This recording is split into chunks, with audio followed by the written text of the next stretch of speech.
2007년 5월 2일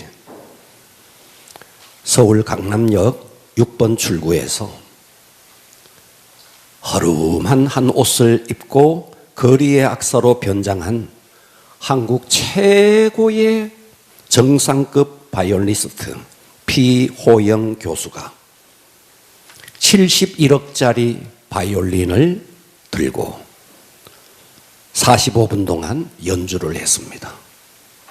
이 사람이 한국 최고의 바이올린을 연주하는 사람인지를 아무도 몰랐습니다. 그냥 어떤 사람이 지나가다가 바이올린을 켜나 보다 사람들은 그렇게 생각했습니다. 그곳에서 SBS 과거에 방영되었던 모래시계의 주제곡을 바이올린을 켰습니다. 파가니의 소나타 제12번, 엘가의 사랑의 인사 등등 45분 동안 허름한 복장의 거리의 악사로 둔갑한 이 사람 앞에 9,500명이 그 앞을 지나갔습니다. 어떤 사람은 바이올린 케이스에 돈을 넣는데 21명이 돈을 넣고 끝까지 그 연주를 들은 사람은 단 5명. 연주로 돈을 번 그 돈은 16,900원. 자, 여러분. 만일 여러분이 그날 강남역 6번 출구 앞을 만일 지나갔다면 여러분은 어찌 했겠습니까? 과연 71억짜리의 그 바이올린을 들고 켜는 세계 최고의 정상급 바이올리니스트의 연주라고 생각하고 그 연주에 귀를 기울였을까요? 아니면 그냥 바쁜 발걸음으로 무심코 그 앞을 지나갔을까요? 여러분, 사실 사람들은 다 바쁘다는 핑계로 그 강남역에서 71억짜리 바이올린을 켜는 그 사람을 몰라봤습니다. 만일 그 사람이 브라운관을 통해서 얼굴을 익히 아는 사람이었다면, 또 거리의 악사로 꾸미지 않고 음악회처럼 드레스를 입고 그날 연주를 미리 공고를 했더라면, 아니면 우리가 익히 아는 임영웅이 정도가 그 자리에서 노래를 불렀다면 아마 대박이 났을 겁니다. 사진을 찍는다고 야단 법석이 났을 겁니다. 그런데 사람들은 아무도 그를 몰라봤고 그냥 바쁘다는 핑계로 무심코 그 앞을 지나갔지만, 그러나 바쁘다는 것은 핑계입니다. 왜요? 가치를 몰랐기 때문에. 그것이 그 연주가 71억짜리 연주인지를 사람들은 까마득히 몰랐기 때문에, 만일 그 연주가 71억짜리 연주라는 것을 알았더라면 모든 사람들은 그 앞에서 그 연주를 집중했을 겁니다. 그런데 이 위대한 연주 보다가 그것을 알아차리지 못하고 지나갔던 사람들을 보다가 현대인들은 더 중요한 것을 놓치고 있습니다. 바로 그게 뭐냐? 예수 그리스도에 대한 복음의 말씀입니다. 아멘. 자, 이 안타까운 일이 2000년 전에도 있었고 지금 또 이 일이 일어나고 있습니다. 우리는 좀 전에 한 스키 드라마를 봤어요. 한 주인공이 하나님이 이 천지를 창조했고 하나님이 우리를 창조했고 그래서 하나님대로 인생을 살고 싶었는데 어둠의 영이 하나님께로 예수님께로 가지 못하도록 그 길을 계속 막고 있었습니다. 자, 요한복음 1장 5절 봅니다. 빛이, 여기 빛이 나옵니다. 이 빛은 어떤 빛이냐? 이 세상에서 사람이 만든 피조의 빛이 아닙니다. 이 세상의 빛이 아닙니다. 빛이 이 어둠의 빛이 돼. 어둠이 깨닫지 못하더라. 세상 밖에 있던 빛이 세상 안으로 들어왔습니다. 자, 뒤에는 이 빛을 가지고 참빛이다 이렇게 말하고 있습니다. 자, 이 빛은 어떤 빛이냐? 예수 그리스도를 말하는 빛입니다. 그러면 왜 이 빛을 참빛이라고 말했느냐? 이 세상엔 참일 수 없는 거짓된 빛들이 이 땅에 너무 많다는 겁니다. 자, 좀 전에 스키 드라마에서 빛 대신 예수님이 계셨습니다. 그런데 그 빛에게로 가지 못하도록 계속 막고 있는 물질, 쾌락, 음란, 이 세상에 너무나 많은 것들이 예수님께로 가지 못하도록 막고 있다 하는 것입니다. 사람들은 이데올로기에 거기에 무슨 소망이 있는 것처럼 세상의 어떤 종교에 거기에 인생에 뭔가 희망이 있는 것처럼 사상이나 이데올로기에 소망을 걸고 인생을 살지만 이 땅의 종교도 이데올로기도 어떤 것도 우리 인생의 소망이 되지 못합니다. 아멘. 자, 이것이 오늘날 이 세상에서도 그대로 재현되고 있습니다. 71억짜리 바이올린, 그것을 켜는 최고의 정상급의 바이올리스트. 그런데 사람들은 무심코 바쁘다는 핑계로 다 자기 길을 갔습니다. 예수님이 이 땅에 오셨지만, 역사의 주인공 되는 예수님이 이 땅에 오셨지만 사람들은 바쁘다는 핑계로 자기 일상에 너무 바빠서 역사의 주인공 되신 예수 그리스도를 놓치고 있습니다. 아멘. 만일 우리가, 여러분들이 그 자리에서 임영웅이 노래를 불렀다면 여러분들은 아마 다 거기에 아무리 바빠도 바쁜 것보다가도 그 가치를 아니까 그 자리에서 사진을 찍고 난리를 했을 것입니다. 오늘 여러분 이 자리에 단 한 명이라도 이 말씀의 은혜를 받고 여러분의 인생이 바뀌기를 바랍니다. 아멘. 자, 오늘의 설교 제목은요, 참빛 앞에 선 사람들. 자, 여기서 참빛은 예수 그리스도를 말합니다. 아멘. 우리 모두는 지금 빛이신 예수님 앞에 서 있습니다. 그런데 빛이신 예수님 앞에 서 있지만 반응은 다 다릅니다.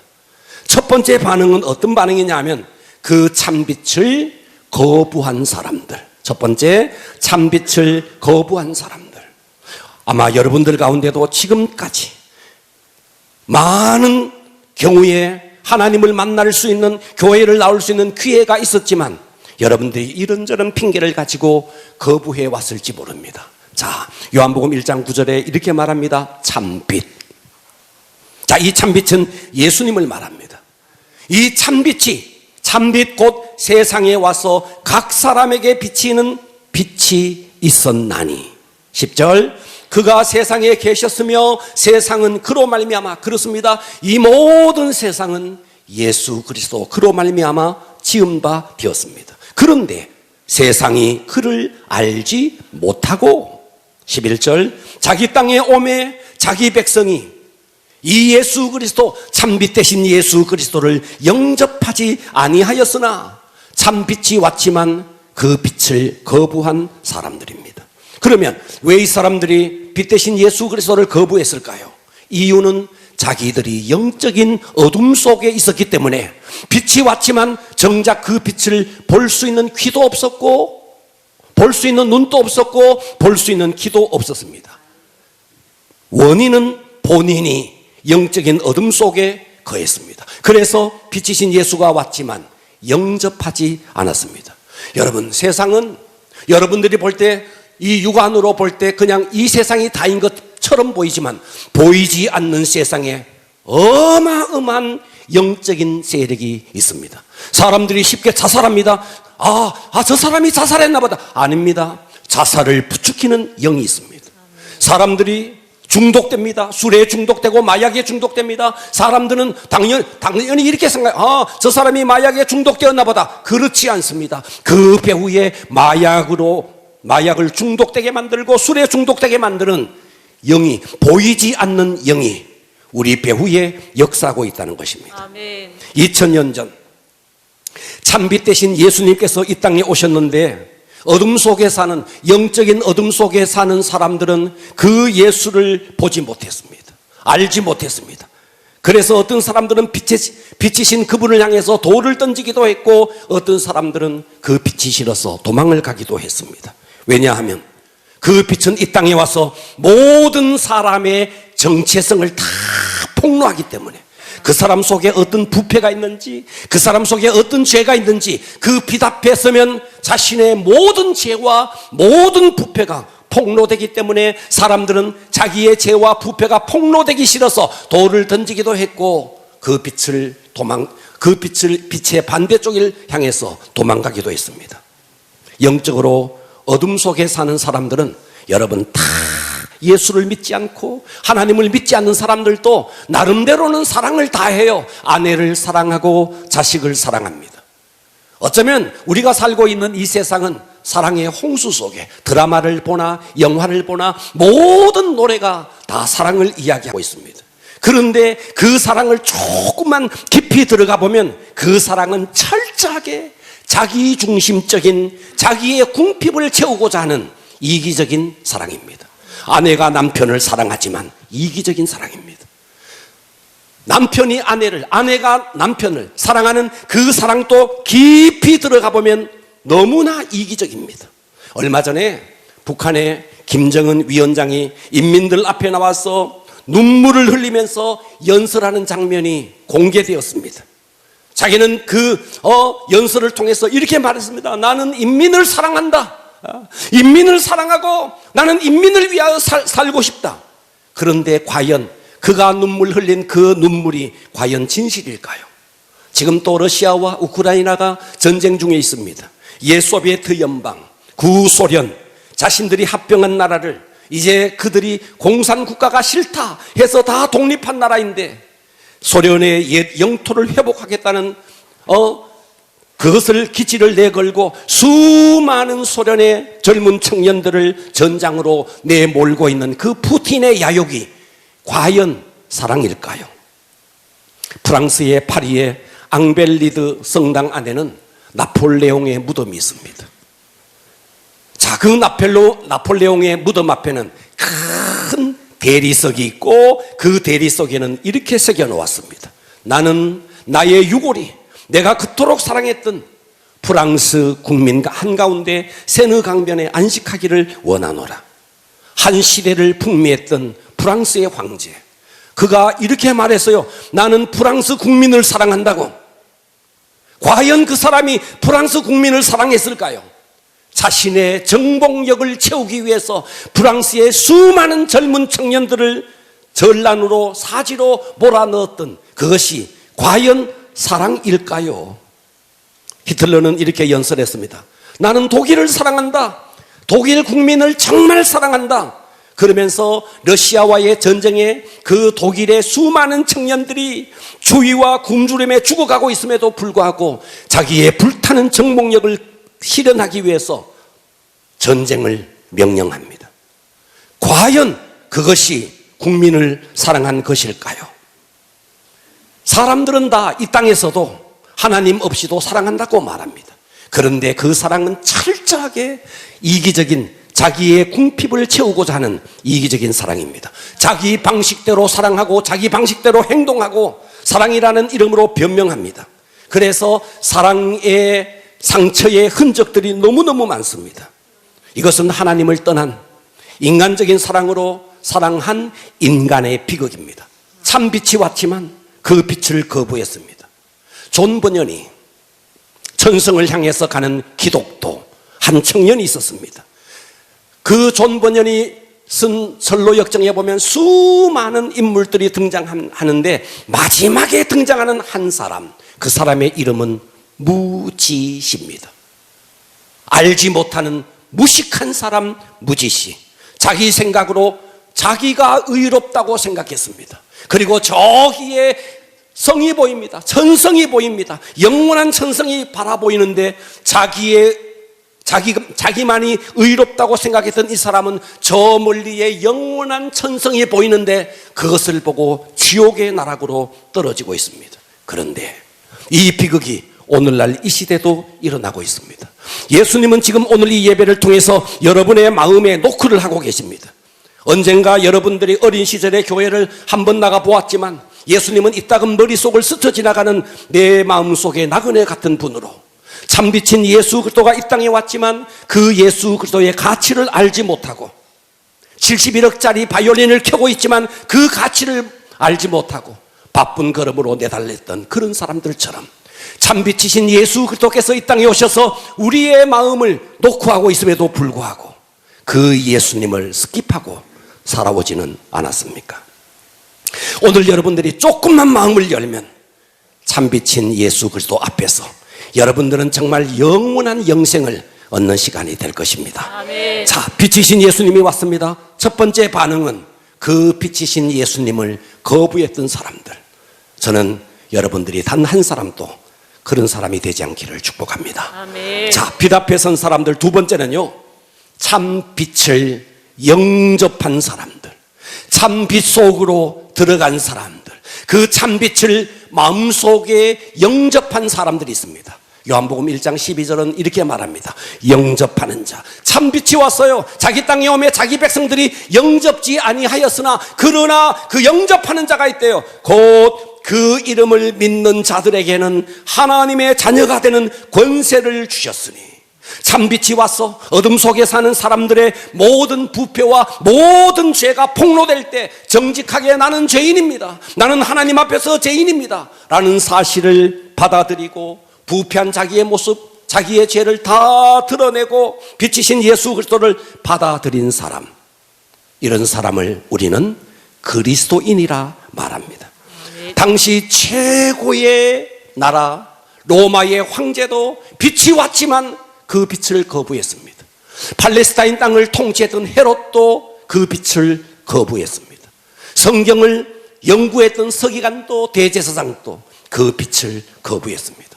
더러는 무지 때문에, 더러는 경쟁의식 때문에, 더러는 자기 자존심 때문에, 더러는 편견 때문에 빛이신 예수가 왔지만 그 예수를 거부했습니다.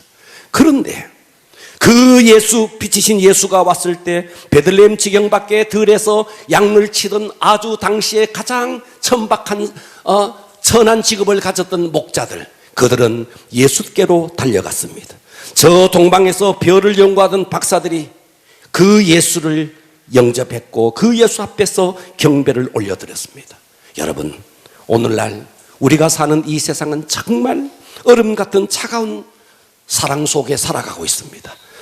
빛 대신 예수 그리스도, 그분을 우리가 영접하면 여러분의 인생이 바뀌고 운명이 바뀔 것입니다. 아멘. 자, 여러분이 병원에 갑니다. 혹은 여러분들이 이력서를 씁니다. 이력서를 쓸 때 우리는 그 이력서에 생년월일을 적는 칸이 있습니다. 1960년, 1970년 몇 월 며칠, 1980년 몇 월 며칠, 1990년 몇 월 며칠. 자, 여러분, 1970년생이라는 것은 무엇을 말하죠? 1970년, 1980년, 1990년 뭘 말하죠? 언젠가 1년이 있었다는 거예요. 언젠가 1년이 있었고 1년에서부터 지나서 1970년이 지나고 내가 태어났다는 거예요. 언젠가 1년이 있었는데 그 1년에서부터 1980년이 지나고 내가 태어나서 1980년생이라고 말을 하는 거예요. 자, 그러면 1년은 뭘까요? 사람들은 이 정도는 알더라고요. 그 1년이 뭐냐? 네, 1년은 예수님이 이 땅에 탄생한 해가 1년입니다. 자, 그러면 여기서 의문이 생깁니다. 그 1년을 누가 정했을까요? 예수님이 정하지는 않았습니다. 예수님이 십자가에 죽으시고 한참 후에 예수님이 태어난 해를 1년으로 정했습니다. 그렇다면 과연 이 1년을 누가 왜 1년이라고 정했을까요? 그동안 우리는 너무나 바쁘게 살다 보니까 솔직히 그런 생각을 할 겨를도 없었고 무심히 이력서를 적으면서 1960년생, 1970년생 적기는 적었지만 병원에 가서도 적었고 여러분 휴대폰을 하나 사도 적습니다.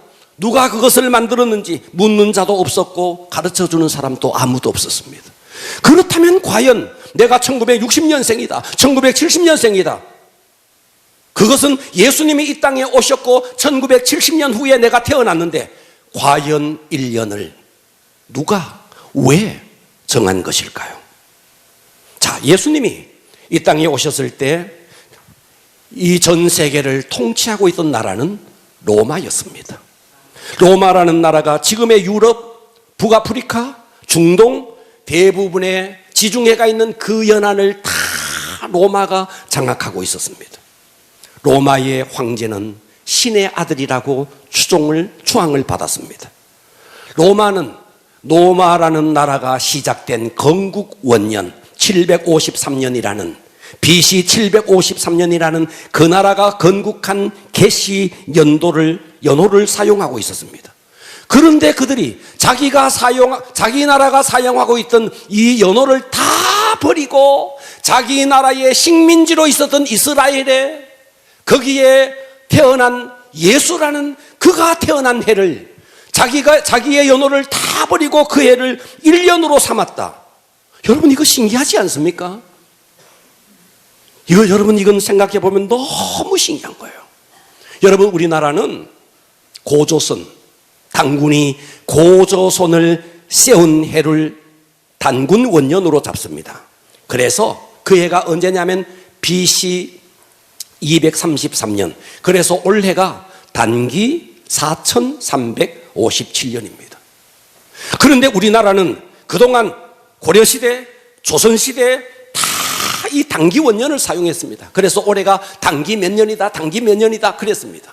그런데 1961년 우리나라도 전 세계가 사용하고 있는 서기라는 연호를 사용하자. 당시에 이승만 대통령이 이것을 하자고 제안을 했고 국회를 통과시켰고 1962년부터 우리나라도 서기를 쓰기 시작했습니다. 공식적으로 1962년부터 서기를 쓰기 시작했습니다. 그런 영향으로 우리는 우리나라 땅에 살면서 단기 몇 년인지를 몰라요. 절간에 다니면서도 불기 몇 년인지를 몰라요. 공자에 의해서 유교가 들어왔고 그래서 제사를 지내면서도 공자가 태어난 해를 몰라요. 그러나 올해가 우리는 2024년이라는 것을 너무나 잘 알고 있어요. 왜 그럴까요? 역사의 주인공이 예수 그리스도시다. 그리고 그 연호를 예수님이 태어난 해를 1년이라고 정한 것은 예수님이 정한 게 아닙니다. 당시에 전 세계를 장악하고 있던 로마의 황제가 이것을 정한 것입니다. 그러면 왜 그렇게 정했을까요? 로마라는 나라가 왜 예수님이 태어난 해를 연호 1년이라고 정했을까요? 자, 이스라엘이라는 나라는 로마라는 나라의 속국이었습니다. 일본이 우리나라를 지배했듯이 이스라엘이라는 나라는 로마가 장악하고 있었습니다.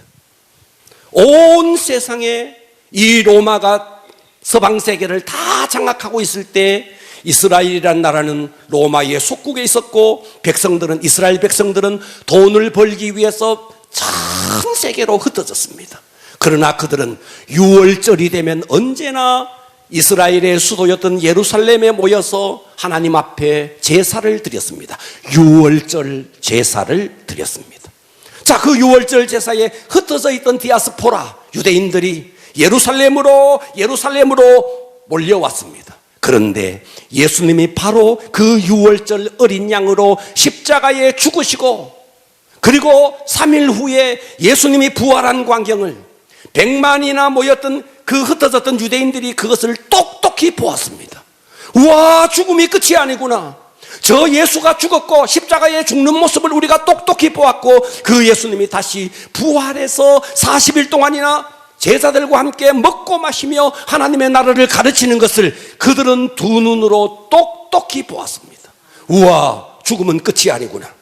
죽은 후에는 반드시 부활이 있구나. 그들이 그 사실을 알고 예수님의 부활을 선포하기 시작했습니다. 만나는 사람마다 예수님은 당신의 죄를 위해서 죽었고 예수님은 당신의 죽음을 위해서 부활했습니다 라는 소리를 만나는 사람마다 증거하기 시작했습니다. 얼마나 그 증거가 강력했던지 어느 날은 3,000명이 예수 믿고 돌아왔고 어떤 날은 5,000명이 예수 믿고 돌아왔습니다. 그런데 이 예수님의 십자가의 죽음과 부활이 어디까지 들어갔느냐? 로마에까지 바울에 의해서 복음이 선포되었습니다. 로마라는 나라는 그동안 지금까지 그리스 신화와 로마 신화를 받아들였고 온갖 신을 숭배하는 그런 나라였습니다. 그런데 그런 나라에 예수가 죽었다가 예수가 부활했다는 이 복음이 전해지면서 우와, 예수가 정말 역사의 주인공이구나. 그래서 자기의 건국 연월인 BC 753년을 버려버리고 그 예수가 태어난 해를 예수 안의 세상, 로마 말로 예수 안의 세상, 아노 도미니 AD, 그래서 예수님이 태어난 이후의 세상을 AD라고 정했고 그 이후에 그러면 AD만 있어서 되겠느냐? 예수가 오기 이전의 세상을 영어로 BC, Before Christ, BC라고 그 후에 정하게 되었습니다. 할렐루야. 이것이 무엇을 말합니까? 역사의 주인공은 예수라는 겁니다. 여러분은 이력서를 쓰면서 무심코 적었어요. 나는 몇 년생이라고 무심코 적었어요. 그런데 그것이 예수님이 이 땅에 오시고 내가 1980년 후에 내가 태어났구나. 우리는 지금 대한민국에 살면서 단기를 몰라요. 불기가 몇 년인지 몰라요. 공자가 태어난 해를 몰라요. 그러나 2024년은 다 알고 있어요. 뭘 말하죠? 예수님이 태어나고 2024년이 흘렀다는 거예요. 예수님이 오시고 역사가 두동강이 났습니다. 예수가 역사의 주인공입니다. 아멘. 놀라운 사실은 유럽과 미국, 예수님을 믿는 나라는 다 선진국입니다. 아멘. 그리고 중진국은 천주교를 믿는 나라입니다. 저 동남아시아에 불교를 믿는 나라는 다 후진국입니다. 저 아프리카, 샤머니즘을 믿는 저 아프리카는 아주 가장 가난한 초빈민국입니다. 무엇을 말할까요? 대한민국의 역사를 돌아보면 우리 대한민국이 그동안 고려 500년 동안 불교를 믿었습니다. 그리고 조선 500년 동안 유교를 믿었습니다. 삼국시대, 고려시대에 다 불교를 믿었고 조선 500년 유교를 믿었습니다. 그동안 우리나라는 어땠습니까? 가난과 저주가 대를 이었습니다. 민초는 허기진 배를 움켜잡고 도탄에 빠져 있었습니다. 그런데 이 조선 말기에 이 땅에 복음이 전래되었습니다. 자, 우리나라에 복음이 전래되었을 때 우리나라를 둘러싼 일본과 중국과 러시아, 소련과 아주 국제 정세는 아주 긴박하게 돌아가고 있었습니다.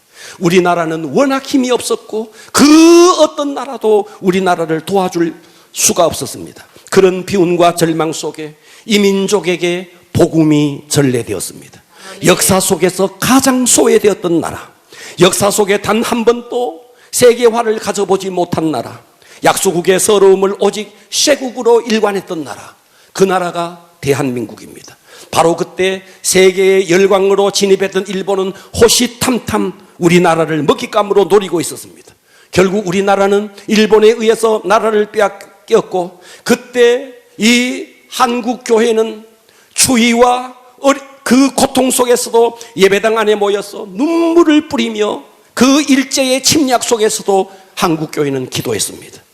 복음이 들어와서 개화가 일어나기 시작했고 3.1 운동이 일어났을 때도 그 중심에는 교회가 있었습니다. 가난과 저주가 대를 잇던 나라. 그러면서 6.25가 터졌습니다. 6.25가 터졌을 때도 그 전란 속에서도 이 나라의 전쟁을 극복하기 위해서 눈물로 기도한 그것이 바로 교회였습니다. 여러분, 6.25 당시에 필리핀, 말레이시아 그런 나라들이 우리나라를 도와줬습니다. 그런 나라들이 우리보다 훨씬 더 잘 사는 나라였습니다. 그런데 지금은 어떻습니까? 우리가 오히려 그들을 도와주고 있습니다. 우리나라의 경제는 세계 10위권 안으로 들어갔습니다. 여러분, 무엇을 말할까요? 여러분, 우리나라는 교회를 통해서 서구에 발전된 교육이 다 교회를 통해서 들어왔습니다. 우리나라에 발전된 음악, 지금 K-팝, 여러분, 이것의 시작은 다 교회에서 시작됐습니다. 교회를 통해서 서구에 유학을 갔던 젊은 인재들이 한국으로 돌아와서 초기 역사의 모든 민족의 리더십들이 다 크리스찬이었습니다. 우리나라의 재헌 국회 때 처음으로 국회를 열면서 기도로 시작했습니다. 할렐루야. 사람들은 기독교가 뭔지 그냥 스쳐 지나가면서 71억짜리 지금 연주를 하고 있는데 그냥 바쁘다는 핑계로 다 스쳐 지나가지만 같은 것처럼 예수 그리스도의 가치를 모르고 그렇게 살아가고 있습니다. 자, 그래서 세 번째, 우리의 선택입니다. 어떻게 해야 될 것인가? 로마서 3장 16절은 이렇게 말합니다. 하나님이 세상을 이처럼 사랑하사 독생자 예수 그리스도를 주셨으니 이는 그 예수 그리스도를 믿는 자마다 멸망하지 않고 영생을 얻게 하려 하심이라. 아멘. 할렐루야. 우리는 참빛 대신 예수 그리스도를 영접해야 합니다. 아멘. 그분은 하나님의 독생자입니다. 아멘. 하나님은 우리를 진단해 봤습니다. 이 세상을 진단해 봤습니다. 진단해 보니까 우리는 영원히 폐기 처분에 마땅한 죄가 아니고는 설명이 되지 않는 존재가 우리 인간이었습니다. 하나님은 그런 우리를 폐기 처분하지 아니하시고 우리의 죄값으로 독생자 예수 그리스도를 이 땅에 보내셔서 십자가에서 우리가 달려야 될 십자가, 우리의 죄값으로 달려야 될 저 십자가에 예수님이 대신 달려주시고 우리를 구원의 길로 인도해 주셨습니다. 자, 예를 들어 봅니다. 여러분 집에 병아리 한 마리를 기릅니다. 그런데 이 병아리가 시름시름 병에 걸려서 죽어갑니다. 주인 된 사람은 이 병아리를 살리고 싶습니다. 그런데 온갖 약을 써도 이 병아리는 살릴 방법이 없습니다. 계속해서 죽어갑니다. 그런데 어떤 지나가는 나그네가 이렇게 말합니다. 여보시오, 당신의 집 병아리 살릴 묘책이 있어. 귀가 번쩍 뜨였습니다. 무엇이요? 그랬더니 그 지나가는 나그네가 이렇게 말합니다. 당신의 하나밖에 없는 아들, 그 아들의 가슴을 찢어서 그 가슴 안에 있는 심장의 피를 뽑아서 저 병아리에게 먹이면 저 병아리 살 수 있을 것이요. 자, 여러분이 지금 그렇다면 어찌하시겠습니까? 여러분의 집에 병아리 하나 살리려고 여러분의 아들의 심장을 찢어서 그 심장 안에 있는 피를 뽑아서 병아리에게 먹일 이런 미친 사람이 어디 있겠습니까? 그런데 이런 미친 사랑을 하신 분이 계세요. 그분이 바로 하나님이라는 거예요. 우리는 어쩌면 병아리보다도 못한 인간이에요. 우리는 버려 마땅한 폐기 처분해야 마땅한 자예요. 그런데 하나님은 하나님에게 있어서 가장 소중한 독자를 이 땅에 보내셔서 십자가에서 가슴팍에 있는 심장의 피가 아니에요. 온몸의 물과 피를 다 흘리게 하시고 우리의 죄값을 다 처리해 주셨습니다. 사람들은 예수가 그런가? 사람들은 예수에 대해서 몰랐어. 71억짜리 연주를 모르듯이 예수의 가치를 몰랐어. 바쁘다는 핑계로, 직장일로 바쁘다는 핑계로 예수를 거절하고 있는 것입니다. 여러분, 하나님은 지금 말씀합니다. 내가 너희를 이처럼 사랑하사 독자를 십자가에서 못 박으며 너의 모든 죄를 해결하였느니라. 아멘. 이 독생자 예수 그리스도를 네 마음속에 영접하는 순간 너는 하나님의 자녀가 되고 영생을 얻을 것이다. 아멘. 이것이 복음의 위력입니다. 아멘. 그런데 예수를 믿으면 영생 얻느냐, 영생만 얻느냐, 그게 다냐? 그렇지 않습니다. 로마서 8장 32절은 이렇게 말합니다. 자기 아들을 아끼지 아니하시고 우리 모든 사람을 위하여 내어주신 이가, 그 하나님이 어찌 그 아들과 함께 모든 것을 우리에게 주시지 아니하겠느냐? 아들까지 주신 하나님께서, 이 무조건적인 사랑을 하신 하나님께서 아들까지 주신 그분이 무엇이 아까워서 다른 것을 주시지 않겠느냐? 예수 안에 영생 있고, 예수 안에 생명 있고, 예수 안에 건강 있고, 예수 안에 풍요로움이 있고. 여러분, 우리가 감동 블레싱 데이를 합니다. 왜 할까요? 여러분이 진짜 예수를 믿어서 영생을 얻고, 영생뿐만 아니라 예수 안에 건강과 예수 안에 축복과 모든 것이 들어있으니 참빛 대신 예수 그리스도를 마음속에 진정으로 모셔드린다면 영생과 함께 이 땅에서도 영원한 복을, 이 땅에서도 풍요로운 복을 누리게 되는 것입니다. 아멘. 그래서 놀랍게도 우리나라 한번 봐봐요. 삼국시대, 고려시대, 조선시대 가난과 저주가 대를 이었습니다. 그러나 예수님이 이 땅에 오시고 이 나라는 이렇게 부강한 나라가 됐습니다. 38선을 경계로 저 북한과 남한, 무엇의 차이입니까? 이 땅은 어디를 가더라도 교회가 보이고 하나님을 찬양합니다. 하나님을 찬양하는 나라, 이렇게 잘 살게 되었습니다. 제가 좀 전에도 말씀드린 것처럼 저 유럽, 구라파, 미국 다 하나님을 섬기는 나라입니다. 저 남아메리카 천주교를 믿는 나라입니다. 저 동남아시아 다 불교를 믿는 나라입니다. 다 후진국입니다. 저 아프리카 초빈민국입니다.